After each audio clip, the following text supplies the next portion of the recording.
I stood in front of the mirror in that soft slate blue evening dress that still carried the scent of lavender from my closet sachets, the fabric sliding down my back like a whisper, the zipper halfway up and stuck just below my shoulder blades. When I called out without thinking, not turning around, just raising my voice a little above the low hum of the afternoon, "Jason, could you zip me up?"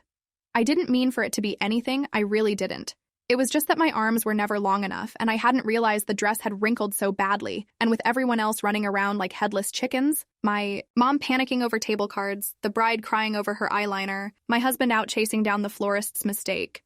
It didn't feel like I was crossing any line by asking the only person still standing still in the house to help me close a zipper. Jason walked in slowly, his socked feet barely making a sound on the hardwood floor, and I caught his reflection behind mine just as I pulled my hair up, revealing the top of my spine and the small triangle of skin where the dress had fallen open, and I noticed how quiet the room had suddenly gotten, as if even the air had stepped back to listen. He didn't say anything, just stepped closer, until I felt the warmth of him a few inches away, and I heard the soft rasp of his breath when he reached for the zipper, the pull catching slightly as he tugged upward, his hand steady but slower than necessary, like he was trying to be careful, or maybe just not too quick about it. Then, as the zipper slid up, his palm brushed against the small of my back. An accident, probably. But he didn't pull away right away, didn't flinch or apologize or make a joke to diffuse the tension like most men would, and instead just stood. There, hand against my skin, the silence swelling like something about to break. I didn't move. I didn't even breathe. Not really. And I hated how aware I suddenly was of his hand, his stillness, the warmth of his fingers, and the way my heart had decided to gallop like I was 15 and backstage at a school play waiting for the curtain to rise. After a moment that felt too long and not long enough, he finally whispered so softly I could have imagined it. "You look kind of unreal like that." I closed my eyes for half a second, not sure whether to laugh or run or turn around and meet his gaze, but I didn't do any of that. I just answered, just barely, with a breath that wasn't quite mine, thank you. Then I stepped forward too quickly, almost tripping over the hem of the dress that hadn't fully settled yet, and I walked out of the room without looking back, without checking the mirror again, without giving myself the chance to rewrite the last 30 seconds into something safer than what they'd been. The rest of the house felt louder as soon as I left that room. My aunt calling for someone to bring bobby pins, someone yelling from upstairs about missing shoes, my sister wailing again over something I couldn't hear. But I moved through it all like someone underwater, each voice muffled, each step unsteady, my skin still tingling where his hand had been, and my mind trying too hard to pretend none of it meant anything. That morning had started like any other family wedding day. Too many people in too few rooms, the kitchen filled with half-eaten bagels and lipstick-stained coffee mugs, my mom assigning chores like a battlefield commander while my dad hovered over the thermostat because he was sure the AC wasn't right, and Brian, always the fixer, always the one who wanted things perfect, had taken off before breakfast to deal with the bouquet disaster. "I'll be back by noon," he said as he grabbed his keys, his tie already askew and his shirt half-tucked, giving me a kiss on the cheek that missed just slightly, distracted by his phone buzzing with calls. From the caterer, "Jason's here, he can help keep things under control." Jason just lifted his coffee mug and gave a lazy salute, sitting barefoot at the dining room table and flipping through the seating chart like it was a puzzle he hadn't agreed to solve, and I remember thinking how calm he looked compared to everyone else, like he was immune to the drama orbiting every inch of this house. But I didn't think twice when I walked into that room with the dress draped over my arm and asked for help, didn't hesitate when I turned my back to him and lifted my hair, didn't expect that the next 60 seconds would carve themselves into my memory like a notch I couldn't sand smooth. When I reached the guest room and shut the door behind me, the sound of the latch clicking felt louder than it should have, and I leaned against the doorframe with both palms pressed flat against the wood, trying to slow my breath, trying to calm the ache in my chest, trying not to remember how his voice sounded when he whispered those words, or the way my body had betrayed me by not flinching, not stepping forward, not stopping him. And that was the part I couldn't escape. Not the zipper, not the brush of skin, not even the look I didn't turn around to see, but the truth that I hadn't moved. I didn't move away. By the time I walked out of that room and rejoined the swirl of wedding madness, I had forced my face into the kind of expression people expect from the sister of the bride, something between serene and slightly overwhelmed, like I had been up all night fussing over details no one would notice and pretending I didn't want to be noticed myself. My mother was pacing near the kitchen island, waving a clipboard like a sword, barking something about mismatched chair covers, while my cousin Melissa handed out flower crowns and yelled back, "They're just kids, Aunt." Donna, they're not gonna care if the roses are cream or blush. Jason had disappeared again, probably into the garage or the backyard or wherever men go when women take over the house, and I told myself that was a relief because I couldn't handle another moment of silence that spoke louder than shouting. Busied myself with the things that made sense, checking on my sister's dress, helping the makeup artist find a stool tall enough, folding napkins like I actually believed presentation mattered. But all the while, my mind looped around that zipper, his hand, the softness of his voice, the way I hadn't turned around because I was afraid of what I'd find in his face if I did. Brian called around noon to say he was stuck in traffic but had the flowers, had triple-checked them this time, even sent a photo and told me, "Don't let anyone die while I'm gone." And I laughed the way you do when everything is technically fine, but you're standing on a crack in the floor that just might give way. The dress still didn't fit right across the hips, no matter how many times I pulled it smooth. The fabric had creased from being folded overnight, and even though I told myself no one would notice, I noticed, and every mirror in the house seemed to find new ways to remind me that I looked like someone who hadn't been sleeping well. Around 1 o'clock, I stepped into the living room with a tray of champagne glasses and caught Jason adjusting one of the bows on the banister, tying it tighter, then stepping back with that same quiet focus he always had when he thought no one was watching. He didn't look at me, not right away, just nodded once like we'd shared nothing more intimate than passing scissors during craft hour, and I told myself that was good, that it meant we could move on, pretend, laugh about it someday maybe, or forget it entirely.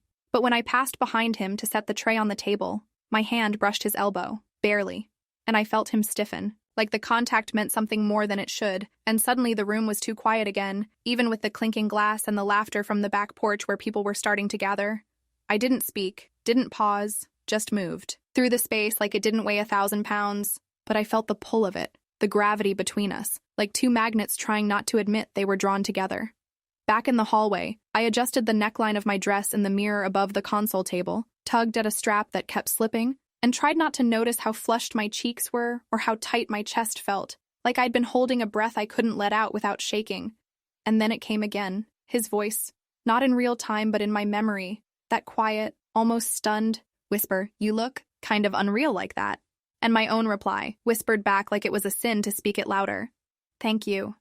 I wondered if he regretted saying it, or if he even realized what it had done to me, how it had cracked something I thought was solid, how it made me question every interaction we'd ever had, every sideways glance at dinner, every late-night conversation that lingered a little longer than necessary. I didn't have answers, only fragments, only that moment at the mirror when I should have stepped forward but didn't, should have turned around but froze instead, should have told him not to touch me, but let him. Even now, hours later, as I walked through the crowded hallway carrying folded linens and pretending to care about table assignments, I felt it, still, like a brand under my skin, like the echo of something I didn't want to name. When I finally found a minute alone in the laundry room, I leaned against the dryer, heart hammering like it had unfinished business, and closed my eyes, thinking maybe if I just stayed there long enough, I could turn off the part of me that was still standing at that mirror. But I couldn't, because the truth that pulsed behind my ribs wasn't about what he said or even what he did. It was about what I didn't do. I didn't move away. I didn't stop him. I didn't stop myself. And that was the first real crack in the life I'd spent years convincing myself was perfect enough. The house shifted around me like a stage set being rebuilt for the next act. New voices rising in the hallways, perfume mixing with the smell of champagne and warm canapes, the kind of buzzing, chaotic warmth that comes only when the guests start arriving in waves, all dressed in soft colors and wrapped in smiles that don't quite hide the judgment in their eyes. Jason was outside stringing up lights between the porch beams, quiet as ever, his hands steady and his face calm, in that way that made him seem separate from the noise, like he was living inside a slower, more peaceful world that the rest of us couldn't quite enter. And I watched him through the kitchen window longer than I should have, pretending I was checking on the placement of the garden lanterns, but knowing full well I was only looking for him. Inside, my sister was pacing in her bare feet because her shoes had rubbed blisters during rehearsal. My mother was yelling about the dessert table being too close to the DJ booth, and Brian was making jokes no one had time to laugh at, his energy bouncing off the walls like static electricity, too charged to settle anywhere for long. I floated between tasks, arranging candles that didn't need rearranging and rechecking guest cards already taped down, because I couldn't stop thinking about the way Jason's hand had felt on my back, the way he had stepped away from me this morning without saying anything, but had left a silence in the air so thick I felt like I had walked around with it wrapped around my chest for hours. When I passed by him near the entryway as he was placing votive holders on the windowsill, I didn't mean to slow down, but I did. And for a second, he glanced up at me and something flickered across his face that wasn't quite a smile, wasn't quite nothing either. And I felt my fingers tighten around the clipboard I was holding, like I needed to hold on to something that made sense. By the time the dinner started and people found their places around the long wooden tables in the backyard, I had already changed into a different dress, lighter and simpler, something that didn't cling to my waist the way the first one had. And I told myself it was because of the heat, not because I couldn't wear the memory of that zipper pressed against my skin for another hour.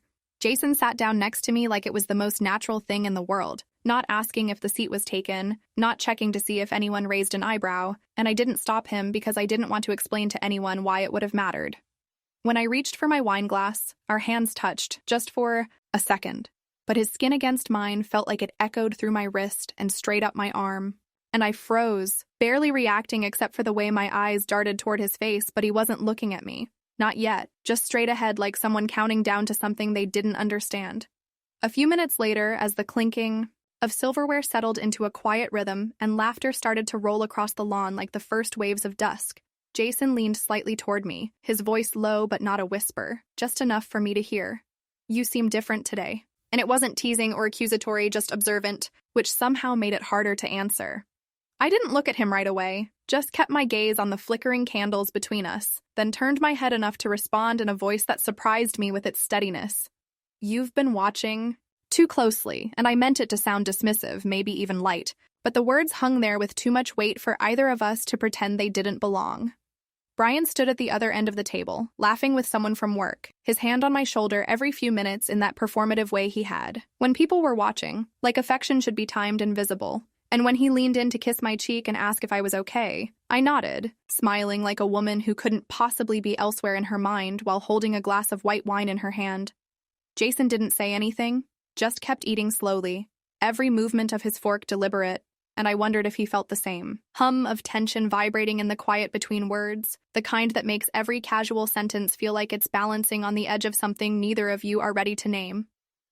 After dessert, as guests started drifting toward the front of the house to smoke or say their goodbyes or take selfies under the string lights, Jason stayed behind and helped me clear plates without being asked, stacking them gently and carrying them inside like he had done this 1,000 times before. And we didn't talk, not really. Just worked in tandem like two people who knew the space between them too well to fill it with useless chatter. The silence wasn't awkward, wasn't heavy exactly, just full, like a jar you've been filling slowly with things you're not sure you're allowed to keep.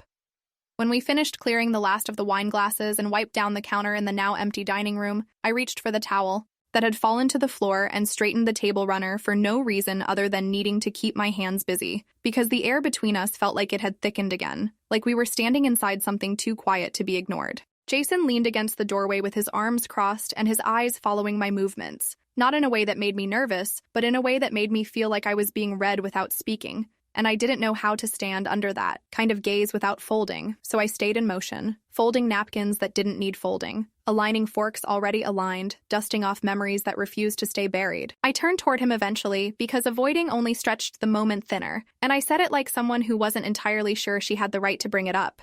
"Thank you for earlier."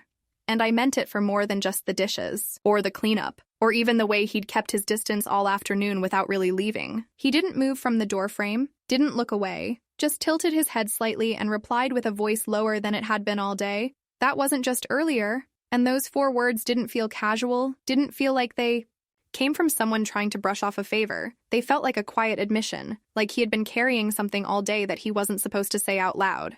I wanted to say something back, something clever or easy or vague enough to reset the mood, but nothing came. And I just stood there like a woman who didn't know which way was forward anymore, who couldn't quite decide if she was hearing what she hoped or what she feared.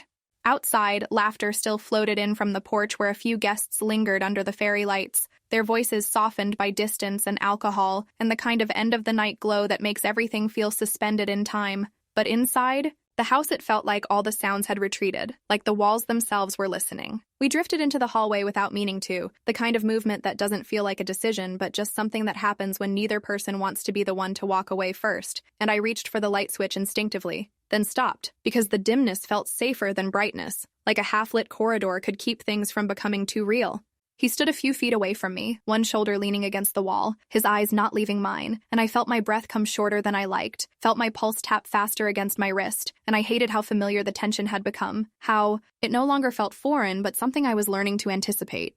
We didn't touch, we didn't speak, but the space between us vibrated with everything we weren't saying, and the silence wasn't empty. It was loaded with that almost electric feeling you get when someone's about to cross a line, and you're not sure if you'll stop them or move with them when they do.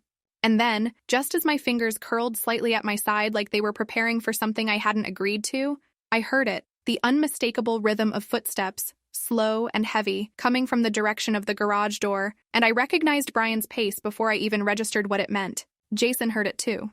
He straightened immediately, not panicked, just alert, like a soldier trained to respond to subtle shifts in atmosphere, and I stepped back an inch as if that could somehow undo the closeness, erase the electricity still hanging between us like a wire about to spark. Neither of us said a word. We didn't need to. The sound of the door opening carried through the house, followed by the clatter of keys on the kitchen counter and the creak of floorboards under familiar shoes, and we split apart without thinking, moving in opposite directions like people caught in a flash of light they didn't expect. I turned into the hallway that led to the back patio, my heart pounding not because anything had happened, but because something almost had. And Jason stepped into the living room like he belonged there, like he'd never stood too close or said too much or held a silence with both hands like it was the only thing that felt honest. Brian's voice called out a few seconds later, asking something about leftover desserts and if anyone had packed up the speakers, and I answered from the far end of the hallway with a tone that sounded too high, too bright, like I was overcompensating, for the fact that I still hadn't caught my breath. That night, after the house had gone still again and the guests had all disappeared into their cars or their rooms or their drunken goodbyes, I lay awake in bed next to Brian, staring at the ceiling, listening to the rhythm of his breathing, and wondering how silence could feel so different depending on who was standing inside it with you. The ceiling above our bed was uneven in a way I had never noticed before, a faint crack running across the plaster like a line someone had started to draw and never finished, and I stared at it for hours without blinking, lying flat on my back with my arms folded across my stomach as if that posture could stop my mind from playing the same scene over and over again. The zipper, his hand, my stillness, the way his breath had hesitated behind me like he was waiting for me to say something I never said. Brian slept beside me without turning once, his breathing steady and full, the kind of sleep that comes from exhaustion without doubt, from peace with the world and peace with yourself. And I hated how easy that sleep came for him while I lay frozen in silence, hearing every creak of the house and every shift of the wind outside the window, as if the night itself was trying to speak through the walls.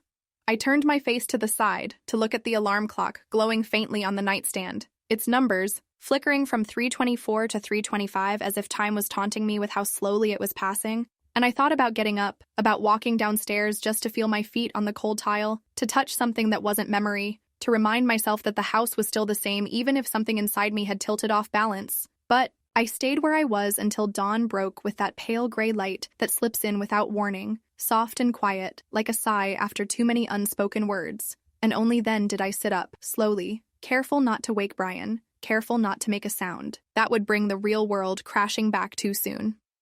Downstairs, the house was quiet in that early morning way that always felt like a secret. Sunlight creeping across the floorboards and the faint hum of the refrigerator, the only proof that time was still moving, and I walked into the kitchen on bare feet, pulling my robe tighter around me as I reached for a mug I didn't really want, but needed to hold. Jason was already there, standing near the window with his back to me, one hand on the coffee pot, the other resting lightly on the edge of the counter, and he didn't jump or startle when I walked in, just turned slowly like he'd expected me all along, like this was the only place either of us could be after everything that hadn't been said the night before. He poured the coffee without speaking, handed me a mug without asking how I liked it, and I took it without a word, our fingers brushing, for a moment too long, not enough to draw attention but just enough to draw breath, and I looked down into the cup as if it could distract me from the weight of his gaze pressing against the side of my face. The silence between us was thicker than before, not empty but full, stretched tight like a rope pulled too far between 2 points that couldn't let go and couldn't come closer, and when he finally spoke, his voice was so even it made the question feel heavier. If I leave tomorrow, would you miss me? I didn't answer right away, just kept holding the cup, steam curling into my face, my reflection warped in the dark surface. And when I did speak, my voice was quiet but sure. Don't ask questions you already know the answer to, and I didn't look up until I finished saying it, and when I did, he was already closer. He didn't say anything else, just stepped forward slowly, took the mug gently from my hands, set it down on the counter behind him, and looked at me with an intensity I wasn't ready for but didn't turn away from, and I realized that neither of us had blinked in what felt like minutes.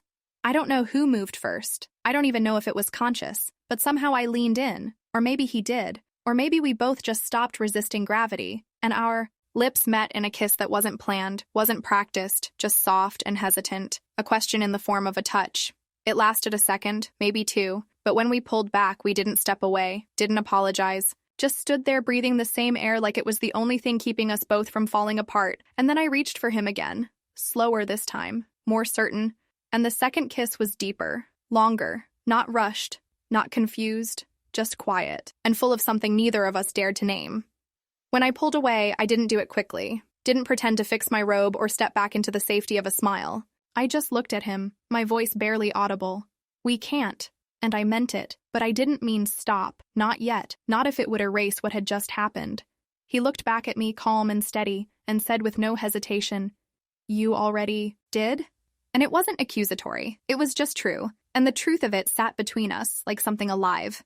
I didn't know how long we stood like that, not touching, not talking, just suspended in the kind of silence that only comes after. A boundary has been crossed and neither person knows how to pretend it didn't happen, and I felt the weight of everything pressing in around us. The light from the window getting brighter by the second, the soft ticking of the wall clock, the fact that my husband was still upstairs sleeping in the bed we'd shared for 11 years while I stood barefoot in the kitchen with the wrong man's kiss still warm on my mouth. Jason didn't move, didn't step closer, didn't reach for me again, but he didn't look away either, and I could see something shift in his face, something like resignation, but not regret, as if he already knew this was the farthest it could go and still wanted to remember every second of it before it slipped through both our fingers. I turned away first, because someone had to, because if I kept looking at him, I might have stayed there all morning just memorizing the way his eyes softened when I didn't pull back, and I walked toward the sink with a pace that was too careful, like I thought the floor might give out under me if I moved too fast. And I leaned against the counter, facing the window, trying to breathe like it was a normal day and not the one where I let something forbidden take shape in the space between two people who weren't supposed to see each other that way. He spoke again, this time barely above a whisper. "Do you want me to go?" And I heard it not as a question, but as an offering, a lifeline, a chance to reel it back before the line snapped and pulled us both under. And I didn't answer right away because there were too many things I wanted to say, and none of them would have changed what already happened. I finally turned around and looked at him, standing there with his hands loose at his sides, eyes on mine like he was trying to give me the final say in something we'd both already agreed to without words. And I opened my mouth to speak, but all I could manage was a soft, "Please." And even I didn't know if I meant please stay or please go. He didn't push, he didn't ask, he just stepped back, nodded once, and walked toward the hallway, pausing only when he reached the threshold to say one last thing, quiet and steady. "Say you didn't feel anything, and I will." And I watched him standing there with the morning light catching, the edge of his jaw, waiting for me to lie to his face and set us both free. But I couldn't. I didn't. And so he left. I waited until the sound of the door closing echoed through the house before I let the breath out of my chest. Before I let my back slide down the cabinet until I was sitting on the floor with my knees pulled in and my hands pressed to my face like that would keep everything from spilling out. And I didn't cry right away, not because I wasn't breaking, but because it took a moment for my body to believe I was allowed to fall apart in the first place. When the tears finally came, they weren't loud or dramatic, just slow and quiet like a leak under a sink you don't notice until the floor's already warped. And I stayed there long enough for the coffee to go cold and the sun to reach higher through the window and paint long bars of light across the tile like reminders of how exposed I'd allowed myself to become. Eventually, I stood up, not because I felt better or clearer or ready to face anyone, but because I couldn't stay crouched in that kitchen forever pretending I could unfeel what had just happened. And I walked to the door and opened it just enough to see that he was gone, the driveway empty, the morning birds the only sound left to fill the space he'd vacated. I closed the door slowly, leaned my forehead against it, and let my hands fall, to my sides, the cold wood grounding me just enough to keep from unraveling completely, and I whispered to no one, to him, to myself, to the air, "We can't," as if saying it again would make it more true. But my lips still burned, my chest still ached, and no matter how tightly I shut my eyes or bit down on the inside of my cheek, I couldn't make myself believe that any part of it had felt wrong. Not in the moment, not even now, and that was the part I didn't know how to live with.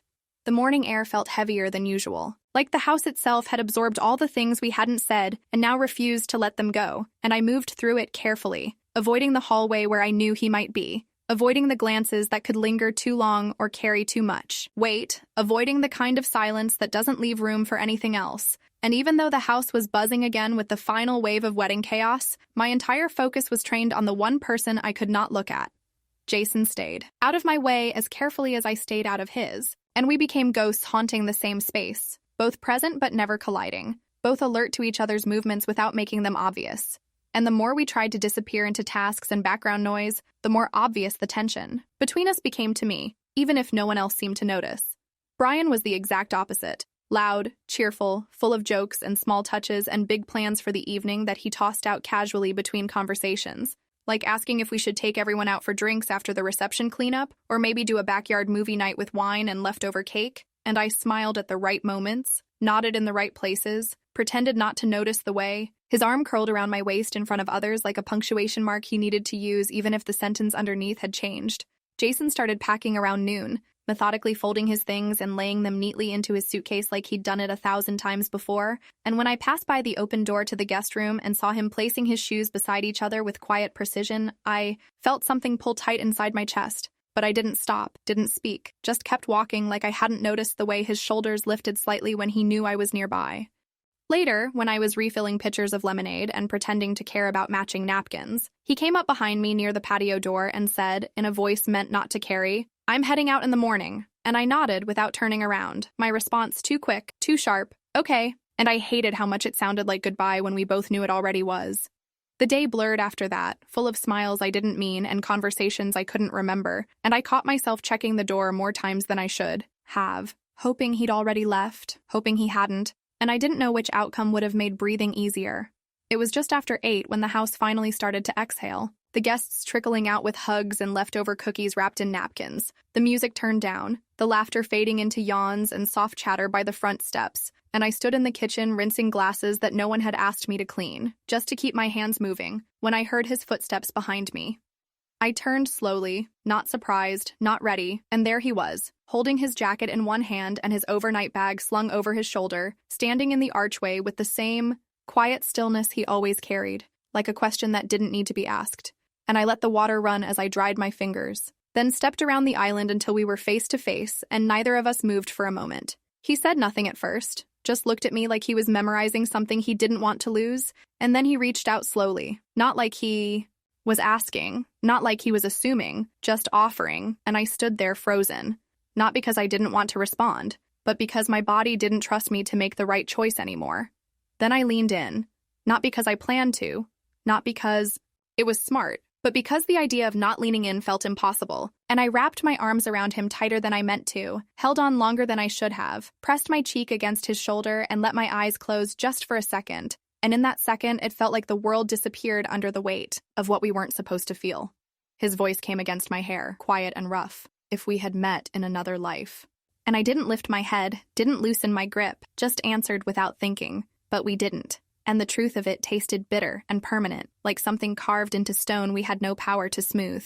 He didn't argue with what I said, didn't try to twist it into something softer or say that maybe someday things would be different. He just nodded slowly, like the words had landed exactly where he expected them to. And when he pulled back slightly, his hand brushed my cheek before falling away, and I saw the way his eyes searched mine one last time before lowering, as if even looking at me too long might make it worse. Then he leaned in, not toward my lips, not toward anything that would make this even harder, but toward my temple, and he kissed me there so slowly, so gently, like the moment didn't belong to him, but he was borrowing it anyway, and that kiss didn't ask for anything, didn't promise anything, it just lingered like a goodbye. Someone doesn't want to say out loud. I stood completely still, not because I didn't feel anything, but because I felt too much, and when he began to straighten and pull away, my voice came out smaller than I meant, but still firm, barely more than a breath. Don't. And I didn't know if I meant, don't go or don't leave that kiss behind, or just don't let this be how it ends. But he did leave. He stepped back with a look that wasn't quite sad, but wasn't free either, and without another word he turned and walked toward the front door, and I didn't follow, didn't call out, didn't move until I heard the soft click of the door closing behind him like a line being drawn in wet cement. The hallway felt too big after he was gone, the walls too quiet, the light too cold, and I walked slowly toward the bedroom without really noticing my steps, just needing to be away from the places where his scent still lingered. from the corners where we'd spoken too softly and stood too close and crossed things that couldn't be uncrossed. I turned on the shower before I even took off my dress, the steam already beginning to rise as I stared at my reflection in the bathroom mirror. And I didn't recognize myself at first, didn't see the woman who laughed in group photos or folded laundry on Sunday mornings, just saw someone with swollen eyes and a shadow behind her ribs that wouldn't go away. I undressed, quickly, carelessly, letting the clothes fall where they landed, not folding them like I normally would, not thinking about where they belonged, and I stepped into the water like it might wash away more than sweat or perfume, like maybe it could reach deeper, could peel back the memory of his arms around me and the softness of his voice against my skin. The water scalded at first, but I didn't flinch. I just let it run over me as if it could erase what we'd done, or at least soften the imprint, and I scrubbed harder than usual, my hands dragging over my shoulders, my arms, my neck, repeating the motions again and again until my skin turned red, but nothing underneath felt cleaner. I stood there for too long, eyes closed, forehead resting against the tile, letting the water beat down like it had a right to be angry at me, and when I finally turned off the tap, the silence that followed felt louder than the spray ever had, and I stepped out slowly, wrapping a towel around myself like armor, like maybe if I held it tightly enough, nothing would slip through. Back in the bedroom, the mirror above the dresser caught me off guard again, and I turned my head slightly to the side to pull my hair back into a clip when I saw it, small but undeniable, a faint red mark just below my jawline, the shape of it unmistakable. Not a bruise, but a memory his stubble had left behind, and my stomach dropped like someone had opened a trapdoor beneath me. I stood frozen for a second, staring at the mark as if it were someone else's, and then I stepped forward slowly, wiping at it with my hand, then with a damp cloth, then with the edge of my towel, but nothing faded, and I let the towel fall onto the sink and leaned both palms onto the cold marble, staring at my own eyes in the glass, eyes that didn't look confused or ashamed, just tired and too clear. I opened the cabinet and pulled out the mirror cover we used when guests stayed, over a thick cotton panel with little button loops, and I snapped it into place without ceremony, one loop at a time, covering my reflection like closing a door I wasn't ready to walk through again. Then I stood there, arms slack, hair wet, the sound of the shower still dripping behind me, and I whispered not to anyone, but just to the space, to the silence. To myself, it should have felt wrong, and the worst part was knowing it didn't. He was supposed to be gone by morning. That was the silent agreement between us. The one we didn't put into words because we both knew saying it aloud would make it real, would make it final. But when I came downstairs in that early light that always made the kitchen look colder than it actually was, I saw his suitcase, still leaning against the hallway wall, and my heart dropped before my brain even caught up. I found him outside by the garage, crouched near the front of his car with the hood popped and a look on his face that said either something was truly wrong or he was trying to pretend it was. And before I could say a word, he stood up slowly, wiped his hands on a rag he must have pulled from the toolbox, and said with that maddening calm of his, "Battery's dead," like it was just bad luck and not the kind of delay that felt like the beginning of something unraveling in front of me. I nodded once, not trusting myself to speak because inside my chest something was tightening, something sharp and panicked, and I could already feel the weight of consequences coming like a storm I couldn't outrun, and every part of me wanted to scream at him to leave anyway, to walk or call a cab or just vanish before anything else could crack open. But I couldn't say it out loud because the moment my voice entered the space between us, it would become more than a warning. It would become a choice. I turned back toward the kitchen without looking behind me, poured coffee I didn't want, stood by the sink and stared through the window as if I could will the day to slow down, rewind, disappear entirely, and when I heard Brian's footsteps coming down the stairs and into the living room, I felt my skin go cold even though the sun was already warming the tile beneath my feet. He walked into the kitchen with his usual morning rhythm, kissed me on the cheek like habit, asked where the granola was, made some joke about needing to pick up ice before lunch, then paused mid-sentence and tilted his head toward the window, eyes narrowing slightly as if something had just caught his attention in the corner of his vision. I froze. He asked without emotion, almost casually, "Is he still here?" And I swallowed hard, nodded once, said nothing, and that was all it took for him to head toward the garage with a pace that was faster than usual, but not rushed. And I followed him only with my ears, straining to hear the exchange I couldn't control. But he came back sooner than I expected, too soon. He walked straight into the hallway, eyes scanning the room like he was counting exits, and then they landed on me with a focus that didn't match the soft tone of his voice when he said, "Where is he?" And I felt the panic hit like a wave breaking right behind my ribs. I didn't answer because I couldn't, because I heard Jason's footsteps behind me before I could even think of a lie. And then there he was, stepping out of the hallway with his car keys in his hand and that same resigned look on his face, like he knew this moment had been waiting for him since the minute I said, "Thank you for earlier." Brian turned fully then, took one step back, and looked from Jason to me and then back again, and his mouth opened like he wanted to laugh or shout or say something that would release the pressure in the air, but all that came out was a voice, quieter than I'd ever heard from him before. "What is this?" The silence that followed was unbearable. It wasn't that no one knew what to say, it was that everything that needed to be said was already written across our faces, etched into the way Jason didn't move, into the way I couldn't hold my husband's gaze, into the way my hand shook even though I hadn't touched anything. So I said the only thing I could, the one sentence that felt like a last defense even though I knew it wouldn't stand. Nothing happened. And I hated how small my voice sounded, how weak the lie felt the second it left my mouth. Jason didn't flinch, didn't break eye contact with Brian, just spoke with a clarity that cut through the room like a knife through thick cloth. "Don't lie for me." And the way he said it was not defiant, not noble, just tired and true and final. Brian blinked once, then pressed his fist to the center of his forehead like the weight of what he was trying not to believe was too heavy to hold, and then in one sudden, violent movement, he reached for the box of Jason's things still sitting by the door and tore it open, dumping the contents onto the floor with a force that made me jump. He didn't yell, he didn't swear. He just pointed at the mess and then at the door, and his voice came back stripped of warmth, stripped of all the softness it had ever known. "Get out. And we're done talking." His words didn't echo, but they hit hard, like something heavy dropped on tile, and I opened my mouth instinctively, not to argue, but to reach for something I could still hold on to, something that hadn't already slipped through my fingers, but nothing came. No apology, no explanation, just the thick taste of regret in my throat that made it harder to breathe. Jason didn't say a word, didn't protest, didn't try to explain or defend or soften the blow. He just stood there with his keys clenched in one hand and a tightness in his jaw that looked like it had been waiting to snap for days. And when Brian turned away from both of us, walking straight through the living room and out the front door without slamming it, but closing it with a quiet that felt so much worse, I felt the floor beneath me shift like it couldn't decide whether to stay solid or cave. I moved toward the door without thinking, the way you do when someone walks away from you carrying everything you thought you could fix, and I called after him, "Brian, wait." But my voice cracked on the second word, and I hated the way it made me sound like a woman who'd lost control of more than just the story she'd been telling herself for years. He didn't turn around, he didn't slow down, he just kept walking. Down the steps and toward the driveway, his shoulders rigid, his hands balled into fists, his silence louder than anything he could have shouted, and I stood on the porch barefoot in yesterday's clothes, watching the man I had built a life with disappear into the place where my mistakes were waiting for him to catch up. Behind me, Jason stepped into the doorway but didn't follow me out, didn't come closer, just stood with his hand on the frame like he was holding up a wall that might fall if he let go. And I turned around to look at him, not because I blamed him, not because I didn't, but because there was nothing else left to look at. He met my eyes for only a second, and in that glance I saw everything we had tried not to say since the moment his hand touched my back in front of that mirror. Everything that had grown in silence and bloomed in shadows and now stood bare in the full light of consequences, and still he said nothing.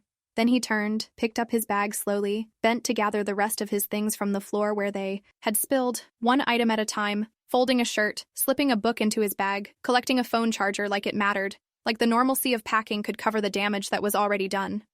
When he passed by me in the hallway, he didn't pause or speak or reach for me again. He just walked past like a man heading toward the end of something he had known from the beginning could never last, and I didn't stop him because I couldn't. Because I didn't know which part of me wanted him to stay and which part already knew it was too late.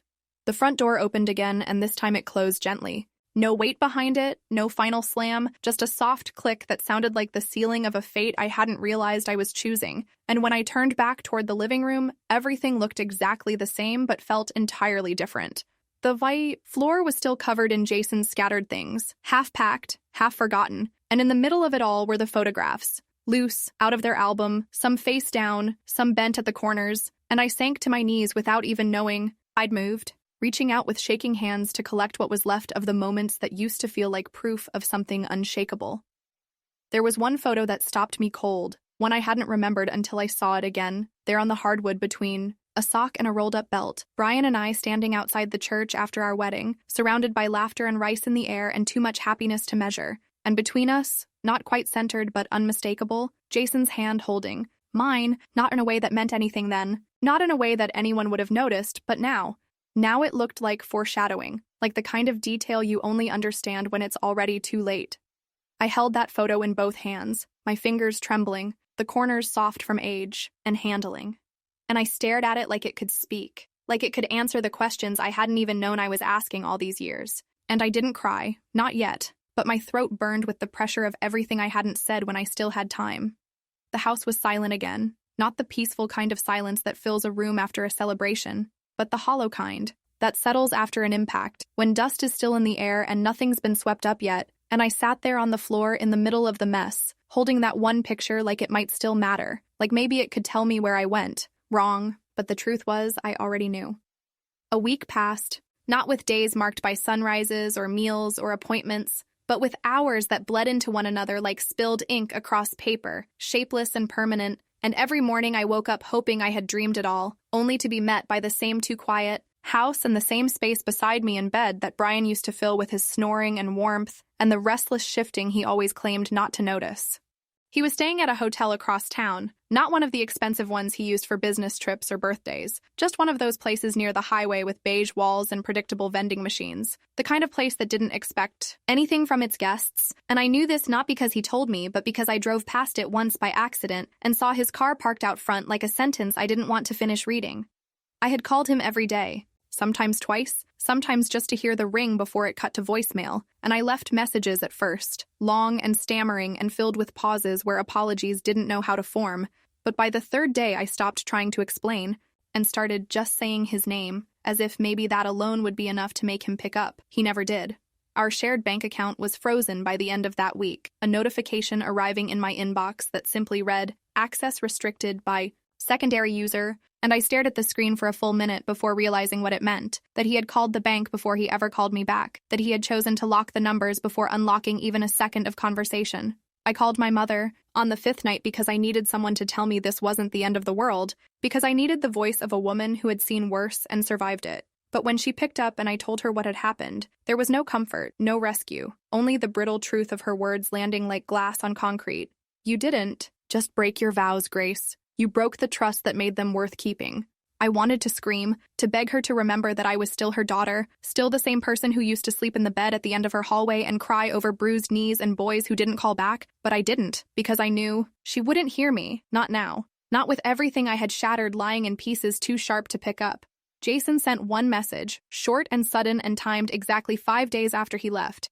The words lighting up my screen in the middle of the night when I couldn't sleep and had started reading old emails just to feel connected to something, and the message simply said, "I didn't expect to love you."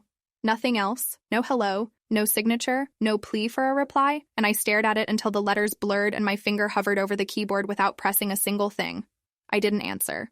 Not because I didn't feel anything, but because everything I felt was twisted into a knot so tight I couldn't untangle it without cutting through everything I had once believed was real. And silence felt like the only thing I still controlled, even if it was as painful to hold as it was to receive. The neighborhood changed, or maybe it was just my eyes that changed, but people looked at me differently. The neighbor across the street who used to wave during her morning walks now stared too long without lifting her hand. The women I used to see at yoga or the grocery store glanced away faster than they needed to, and even the dog walker stopped saying hello, as if betrayal was a scent that clung to skin and could be sniffed out from across a lawn. The house, once too small for guests and laughter and wedding decorations, now felt like a box I couldn't breathe in, every room echoing with a version of myself I didn't recognize, and I started sleeping in the guest bedroom, not because I wanted to, but because the sheets in ours still smelled faintly like him, and I didn't know how to lay in that bed without curling into a version of grief that had no name.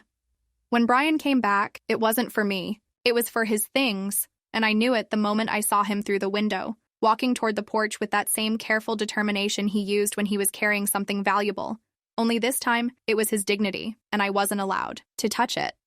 He didn't knock because he still had a key, and maybe, on some quiet level, he believed that even after everything, the act of entering the house we built together didn't require permission, that the silence left behind gave him access to more than just closets and drawers, but to the remnants of a life I thought we were still trying to save. And as I stood at the top of the stairs hearing his footsteps move from room to room with the same unhurried pace he used when making coffee on Sunday mornings, I realized he wasn't here to argue or reconcile or even say goodbye. He was here to gather the pieces of himself I had fractured. He walked past me in the hallway with folded shirts tucked under his arm, and a look on his face that was too calm, too contained, the kind of calm that comes after something has shattered, so completely that there's nothing left to protect. And even though I opened my mouth to speak, to slow him down, to give myself the illusion that I could still be heard, the words felt thick and useless until I finally said, "You can't leave without letting me speak." Not because I had something rehearsed or redemptive, but because I needed to say something while there was still someone there to hear it. He stopped, but he didn't set anything down, didn't turn his head, didn't even blink in my direction. And when he answered, his voice was soft but immovable, shaped like stone instead of breath. "You already said enough, with him." And I knew then that there would be no backtracking, no rewinding, no second version of the moment that could be told from a different angle, only this single truth standing between us like a locked door. He didn't just take his clothes or his phone charger or the few mugs he claimed as his favorites. He took the photo albums I had spent years compiling, the books we had written our names inside, the framed pictures from vacations and anniversaries. And I didn't stop him because I understood that he was taking more than objects. He was taking the history, the proof, the narrative he no longer trusted, and that more than anything told me he wasn't angry anymore, just done. When the door closed behind him, it didn't bang or creak or echo in that theatrical way doors sometimes do in stories like this. It simply clicked shut like a quiet full stop at the end of a sentence. Neither of us had the strength to finish, and the silence that followed wasn't just empty. It was absolute, the kind that fills your ears like water when you're underwater, and realize too late that you're running out of air. I stood there in the middle of the house we used to call ours, surrounded by walls that now felt too clean, shelves that looked stripped bare by grief more than by intention, and I didn't. Cry not right away, because crying required energy, and what I had left in me was only stillness and a strange kind of disbelief, like watching the end of a movie you thought would have a different final scene. I climbed the stairs slowly, not because I was tired, but because each step felt like it was pulling me further away from the version of myself I had tried so hard to protect. And when I reached the closet, I opened it without hesitation, without ceremony, reaching toward the back where I had hidden the dress, the slate blue one that had been beautiful once and now felt haunted. And I pulled it down from the hanger like it was something sacred and cursed at the same time. I stepped into it slowly, feeling the fabric slide over my skin with that familiar whisper it always had. But when I reached behind to close the zipper, my hands couldn't find the right angle, couldn't quite grasp the pull, and I struggled, straining my arms backward until my shoulders ached. And still, the zipper stayed half undone, gaping open across my spine like a wound no one else could reach. In the mirror, I saw myself, not as I had looked the first time I wore it, not as a woman desired or admired, but as someone who had tried and failed to hold it all together, someone standing there in the middle of her own undoing, unable to close a dress she once wore like armor, and I saw the fabric wrinkled around my waist, the strain in my face, the trembling in my fingertips, and I knew then what I hadn't let myself say until now. I sank slowly to the floor, folding into the soft weight of the dress as it pooled around my legs like a memory I couldn't take off, and I let my forehead press against my knees and whispered, not as a plea, but as a final truth, "It's too late to fix us." And for the first time, I didn't cry for him, or for Jason, or for the life I broke. I cried for the woman I used to be, the one who believed it could be fixed.